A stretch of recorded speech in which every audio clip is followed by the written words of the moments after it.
On July 28, 2026, 80-year-old Dominick Occhicone was executed at Florida State Prison.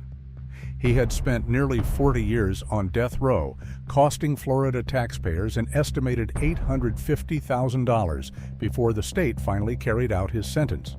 And that doesn't even include the cost of his appeals. But the reason he ended up there?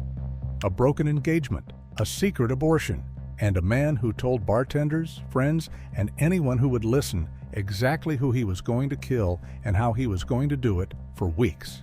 And nobody called the police. Not once. It was just after 3 in the morning on June 10, 1986, in a quiet subdivision in Holiday, Florida. Anita Garrity was asleep in her bedroom at her parents' house. She lived there with her 2 children and her parents, Raymond and Martha Artzner. A knock on the sliding glass door woke her up. It was Dominick, her ex-fiancé. He wanted to talk, wanted to work things out, but she told him there was nothing left to discuss and warned him she would call the sheriff if he didn't leave. He left. He got in his car and drove home. But that night didn't come out of nowhere. In September of 1985, Anita Garrity broke off her engagement to Dominick Occhicone. She later testified that the reason was his temper. She described an incident where she locked herself in a bedroom and Dominick kicked the door down holding a knife. There had been other moments too, she said, both verbal and physical, directed at her and at her children. They had been together since 1982. They had lived together for about 6 months, blending her 2 kids with his 5-year-old son.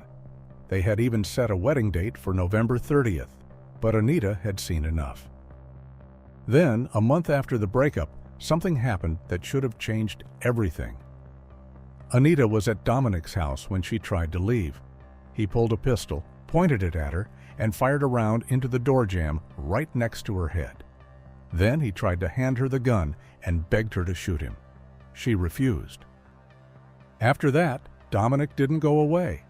He sent flowers to her workplace every single day. He called constantly. He showed up at her parents' house in the middle of the night and knocked on her bedroom window roughly 20 separate times over the following months. And in a twist that makes this whole story harder to untangle, Anita sometimes let him in. She visited his house too, more than once. The relationship that was supposed to be over kept pulling them both back. Dominick had been a heavy drinker for more than a decade. Bartenders at Shooter's Liquor Lounge in Elfers described his routine, and it paints a pretty clear picture of where his life had gone. He would walk through the door right when it opened at 7 in the morning, drink 10 to 15 vodka cocktails before the lunch shift started, go home, sleep it off, and sometimes come back for more. 7 days a week. He also drank at 3 other bars on rotation, and all of this was before the breakup. After it, the drinking got even heavier, and so did everything else. Then, in the middle of May 1986, 3 weeks before the murders, Anita came to see him. She told him she had had an abortion, and she would not tell him whether it was his child. Around the same time, she mentioned she had met someone new. Whatever was keeping Dominick together stopped keeping him together. He told a bartender he was going to hire a lawyer and sue Anita for having the abortion. He told another bartender he couldn't stand to look at children anymore because it reminded him of the one that never existed. A friend named Joanne Carrico stopped by his house one day and found him on the floor, crying, shaking, and vomiting. He told her he had nothing left to live for. Over the phone in the days before the murders, he kept telling Joanne he was going to kill himself. She described him as out of his mind and totally upset. But Dominick wasn't just talking about hurting himself. A bartender named Deborah Newell testified that during this same stretch, Dominick told her he felt like shooting Anita and her kids and then shooting himself. But then he said he wouldn't do it because of his young son. He could think clearly enough to protect his own child from losing a father, just not clearly enough to stop what came next. Because after that, the threats got worse, and they got specific. He told people at the bar he wanted to shoot Anita's father, her mother, and her kids, and force Anita to watch all of it. He said he would save her for last. Anita herself later testified that Dominick had told her on more than one occasion that he planned to shoot her family starting at the kneecaps and working his way up, with her forced to witness every single shot. He said it to her face in bars, to friends, over and over for weeks. The Sunday before the murders, the owner of Shooters, a man named William Anderson, spotted a gun tucked into Dominick's waistband and told him to take it outside. Dominick had already told William, referring to Anita's parents, "Maybe I should just blow them away." William told him to knock off the crazy talk, and that was it. The bar owner told him to knock it off. Nobody picked up a phone. Nobody drove to the Artzner house and warned a 63-year-old man and his 60-year-old wife that someone had been describing their murders in public for weeks. The threats just floated in the air of those Pasco County bars while the man making them kept drinking and kept carrying a gun. On the night of June 10, 1986, Dominick was at Shooters until 2:30 in the morning.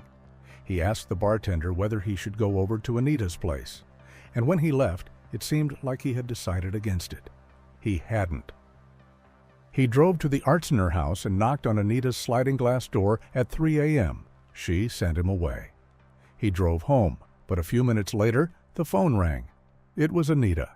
According to what Dominick later told psychiatrists, she said, "You asshole, what do you come over here for?" And she hung up. Dominick sat in that house for nearly an hour.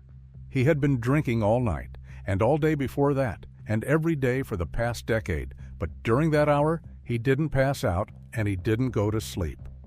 He picked up a loaded gun, got back in his 1975 Corvette, and drove back to the Artzner house.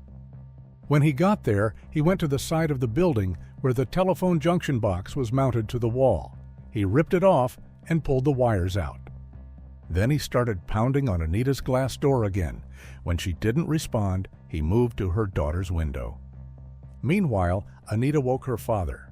63-year-old Raymond Artzner went to the kitchen phone and picked it up to call the sheriff. But the line was dead. So Raymond did what fathers do. He walked into the garage, raised the overhead door, and went out to handle it himself. Anita followed him onto the driveway. She could see Dominick coming toward them in the dark. He was staggering. She could smell the alcohol from where she stood. Raymond was furious.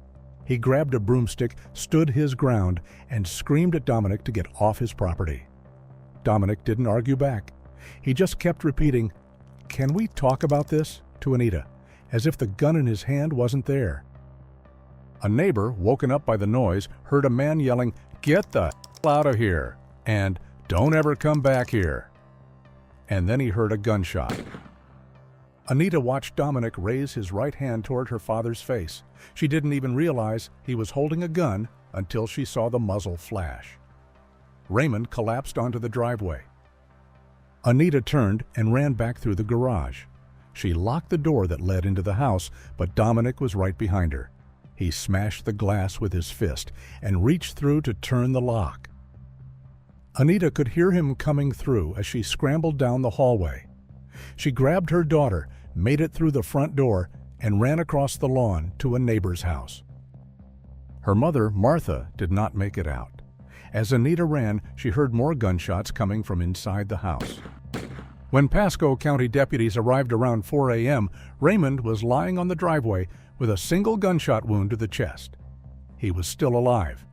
He looked up at the deputy and said, "Dom shot me." Those were among his last words. He died at the hospital shortly after. Inside the house, deputies found Martha's body just past the door that led from the garage into the kitchen hallway. She had not made it more than a few steps. She had been shot 4 times. 3 of those bullets went into her chest, and 1 of them hit her heart. The medical examiner would later describe that wound as rapidly fatal. Dominick's Corvette was found 5 houses away with smoke rising from under the hood. A tracking dog picked up his scent and followed it 3/4 of a mile along a set of railroad tracks where deputies found him in the dark with his hair a mess and his clothes disheveled, looking half asleep. At trial in September 1987, Dominick's lawyers did not argue that he hadn't done it. They argued that he hadn't planned it. They brought in psychiatrists who described his actions as hot-blooded, deranged, and psychotic rather than calculated, and diagnosed a major depression so severe it qualified as an extreme mental disturbance. But the state psychiatrist saw it differently. He testified that Dominick was not psychotic that night, and that his judgment had not been substantially impaired. As for Dominick himself, he told the doctors that shooting Raymond was an impulsive reaction to being struck with the broomstick. And Martha?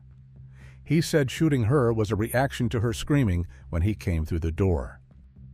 So here is what the jury had to weigh.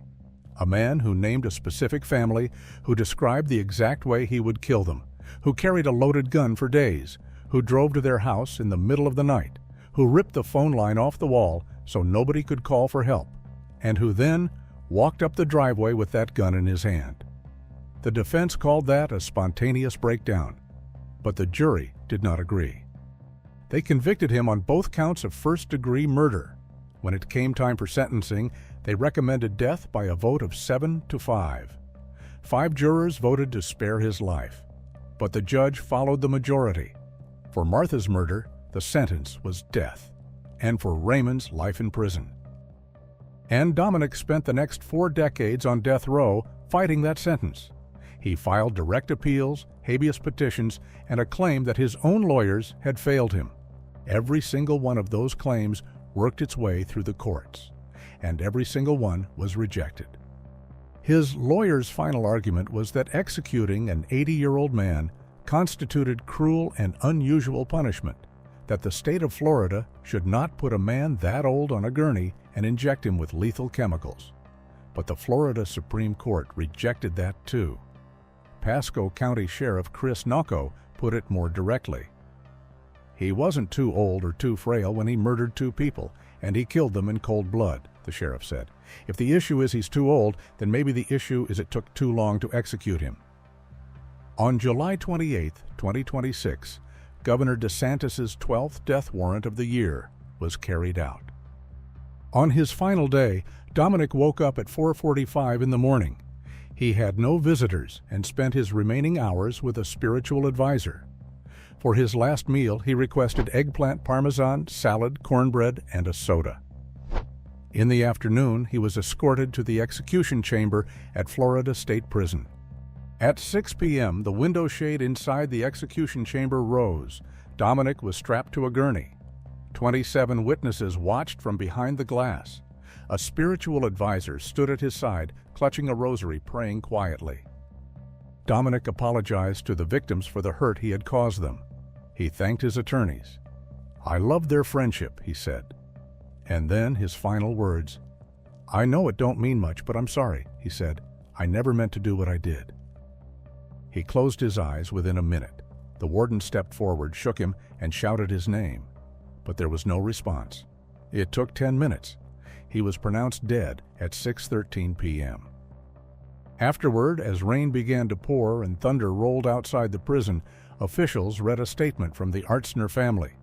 They spoke of 40 years of sleepless nights, missed birthdays, and conversations they never got to have.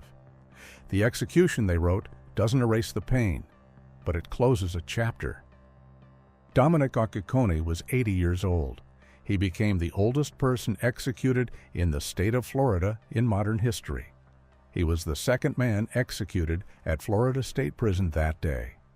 6 hours earlier, at noon, the state had executed James Duckett for the rape and murder of an 11-year-old girl. If you want to see that video, it's on screen right now. This was the first time Florida had carried out 2 executions on the same day since 1964.